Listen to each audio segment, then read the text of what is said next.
In alhamdulillah, wa salam, wa salam ala wa rasulullah.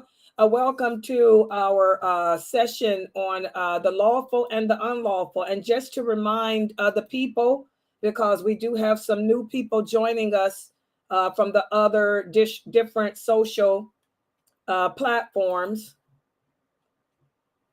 just to let them know, let me type just so they can see. This class is held on the weekends. This is the lawful and the unlawful. It's held on Saturdays and Sundays at 9 p.m. Eastern Standard Time. And just like the prayer class I teach, we're going to cover the lawful and the unlawful from A to Z. Okay, we're going to speak about what's lawful and what's unlawful in regards to food, clothing, shelter, working, relationships, all of that from A to Z. And so right now we're focusing in on the lawful and the unlawful in regards to the food. And we've been speaking about the meat.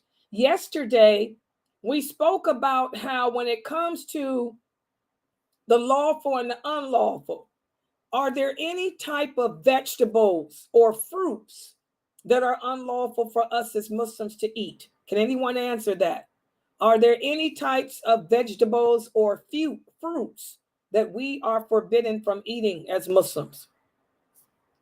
Walaikum salam. Are there any Yeah, go ahead. No, there's no type of vegetables or fruits that's unlawful unless for the fruits you like ferment them so they'll become alcohol. Exactly, guys. And that was Brother Merard. That's Brother Merard, right? Brother Merard from our website. Yeah. One of my students here. He's doing such a good job. I'm so proud of him. Of course, he's Fame's brother, but he's doing such a great job here with his dean. I'm so proud of him. I wish my grandsons would grow up and be like him. So alhamdulillah, guys, there is nothing in Islam that forbids us from eating any types of fruits or vegetables. But there is one thing that we are not supposed to do with fruits and vegetables, and that is ferment them to make them alcoholic beverages. Because that's what people do. They'll take fruit, they'll take grains and things like that and make alcohol out of it. We're forbidden from doing that as Muslims. Other than that, we can eat all the vegetables and fruit we want. Okay. And then we spoke about the 4 different categories of animals that are forbidden for us to eat yesterday. We touched on that briefly. Today, I'm going to go into detail, but who can remember what are the 4 categories that Allah mentions for us in the Quran of animals that are forbidden for us to eat of? Anyone? Animals with claws. Okay, does Allah mention that in the Quran? What are the 4 groups mentioned by Allah in the Quran? Okay, fangs is not one of them. Okay, they're not in the Quran. Can anyone tell us what are the 4 groups of animals? Animals that that fall in these groups, we cannot eat of them. What are they? You guys know one group automatically should come to mind. What animal can you not eat? A pig. Okay, pig is one group. The flesh of swine. We cannot partake of the flesh of swine. What's another one? Another group. An animal that would be get killed on that would We kill on the road? Yes, roadkill. Yeah, we call it roadkill. Any animal that we find dead, we cannot eat, whether it's in the road or in a river or outside in the backyard. We cannot eat an animal that we find dead and we don't even know how it's died or nothing. Okay, that's the second group. What's the third group?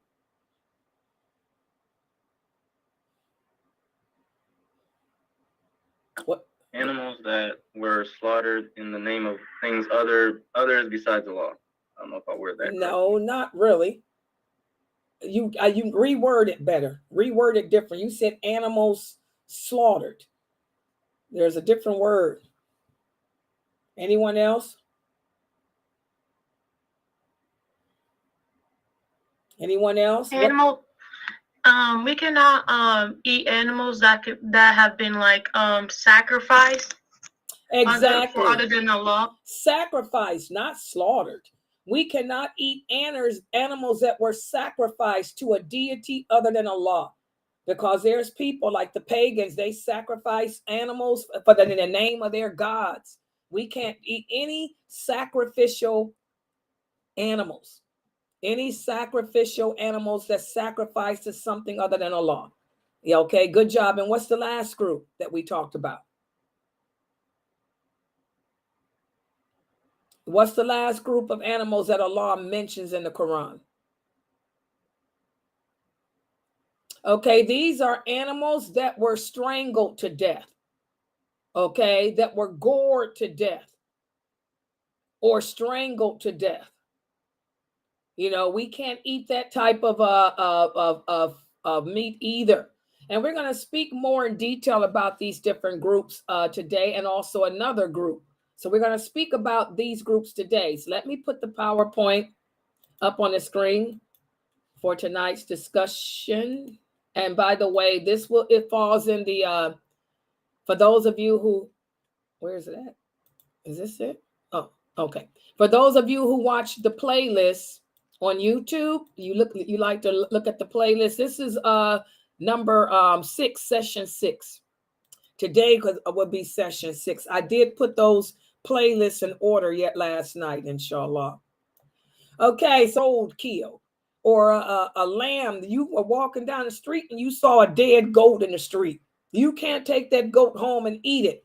Okay, so we're going to speak about it and the wisdom behind it. Well, remember, Allah mentions in the Quran, when he speaks about the prohibition of foods, he said the flesh of dead animals. And that's not just a cow. It's not just a calf. It's also birds too. Any bird or beast that you find that dies of natural causes without being slaughtered or hunted, we cannot eat it. You have to hunt your birds, hunt your game. You can't just get roadkill off the street. And there's many different reasons why. For one thing, eating the flesh of a dead animal is repugnant, and it's considered to be contrary to our dignity. This is something that low-life people do. This is something that cannibalistic people do. Also, all people possessing any book have prohibited this. In other words, this was something that was not only forbidden for us Muslims, but for the Jews and the Christians too. Okay? Allah knows what's best for us. Allah knows. You don't know what type of diseases these animals could have picked up and died from or whatever. So we don't eat it.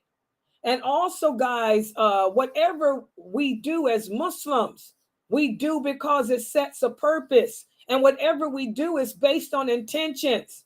And we don't go around reaping the benefit of something without directing our intention and effort towards it. So that's another reason why we don't go around eating dead meat. Okay? Allah commands us to slaughter, to take the life of the animal. And by doing this, you can use it as food. And also, this removes that animal from the category of being dead. I killed it. I didn't find it dead on the road. Okay? So, dead animals, roadkill, Leave it alone. We go hunting there, and we're going to speak about hunting later, but we hunt for our animals, okay? Or we slaughter them. We don't sit around just doing like you see on that show, Survival, eating the leftovers of another kill of someone else or something. And again, if the animal died of a natural death, it could have been through some disease, or you could be eating poison, no telling what. And you guys see that stuff on that Survivor show. These idiots eat dead animals that they find killed by a lion, and they always get sick. They end up having to be removed from the game because they get sick. So this is also a prohibition for us that's for the betterment of us. You know, Allah knows his creation better than we know ourselves, and he makes his rules for our betterment, even if we don't understand why. Okay? So that's the first group. And then the other group that you guys didn't mention is the group of flowing blood. Allah forbids us to eat flowing blood. There's no vampirism in Islam. Now, I'm going to tell you something. A lot of people are so uneducated that they take this verse of the Quran as dalil that they cannot eat a steak that is medium rare. This is not true. Flowing blood. Allah says we cannot eat any flowing blood. Flowing blood, as described by Ibn Abbas in an authentic hadith, is blood from a living animal whose heart is pumping it through its body. Okay, that's flowing blood. Flowing blood is not the leftover blood that's in a piece of meat when you cook it. Flowing blood is blood that is flowing through a live live animal's body, and it's being pumped by the heart. We have this hadith from Ibn Abbas. Ibn Abbas was asked about the spleen, if you could eat the spleen of an animal because it contains the blood.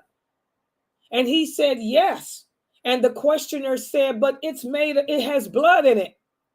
And he said only flowing blood is forbidden for us.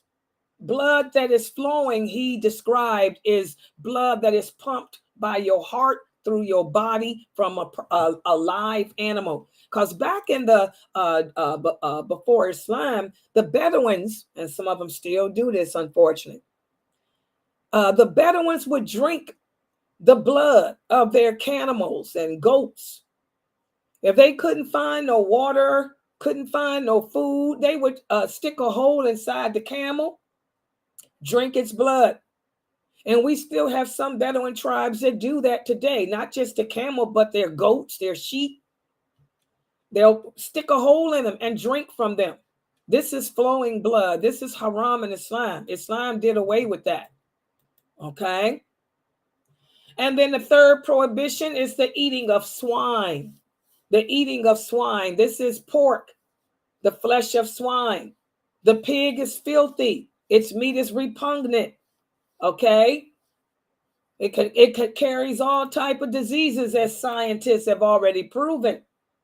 Okay?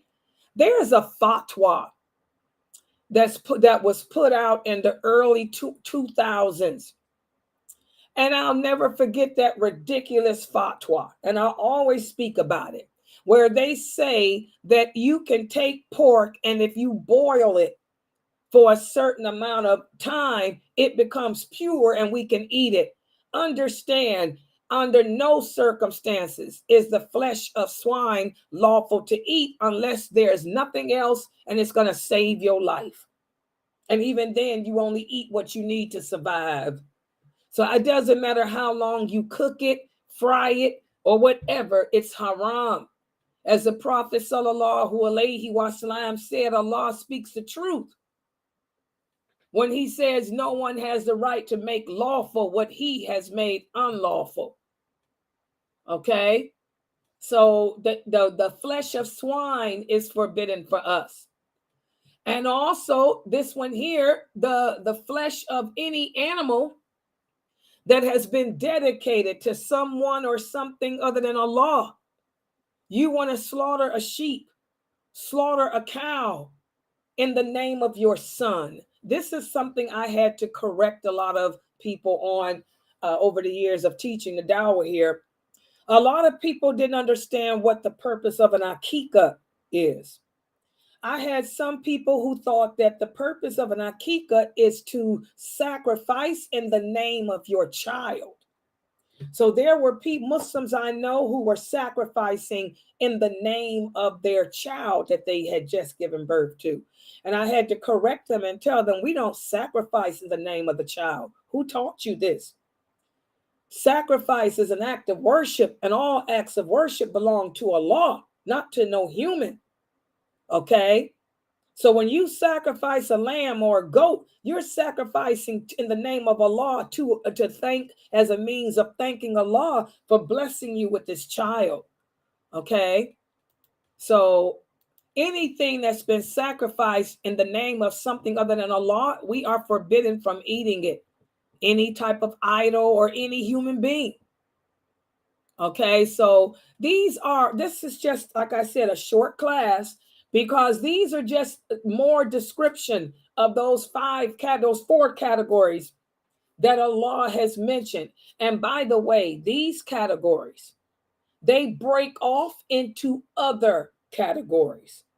And we're going to speak about that next week when we meet for this class. When we talk about these categories, they branch off into 8 other categories. And inshallah, when I finish speaking in detail about those other categories, you will know without any doubt what's lawful and what isn't lawful for you to eat in regards to the meat of this earth. Okay? All right, I'm going to stop right here. Subhanakallahumma wa bihamdika ashhadu an la ilaha illa anta astaghfiruka wa atubu ilaik. I told you guys this class would be short because I know it's oh really? Because I know that you guys have to go to work in the morning. And also let me remind everybody, don't forget the lectures that we have tomorrow. Don't forget to join. Have your kids come in here at 4:00 p.m. Eastern Standard Time, inshallah, for the Arabic class with Sheikh Muhammad Saeed Atlee. Okay. And don't forget, we have my 6:00 class where I will try to go over the rules in regards to the Iqamat. We'll try that again tomorrow, since I had to stop the class today because of the people coming in here from Kick. Okay. And I had to train my moderators. They've been trained now, inshallah. So hopefully we won't have that problem tomorrow. And also tomorrow we have the signs of the last hour. The signs of the last hour will be the 9 o'clock class tomorrow. Okay. So I'm going to close out for right now. I'm going to log back in about a couple of hours. Give me a couple of hours to get these videos together. And then I'll log back in and play Abu Usama tonight, inshallah. A lot of you like me playing his lectures. I'll put on his lectures tonight, inshallah. Okay? All right. So, subhanakallahumma wa bihamdika ashhadu an la ilaha illa anta astaghfiruka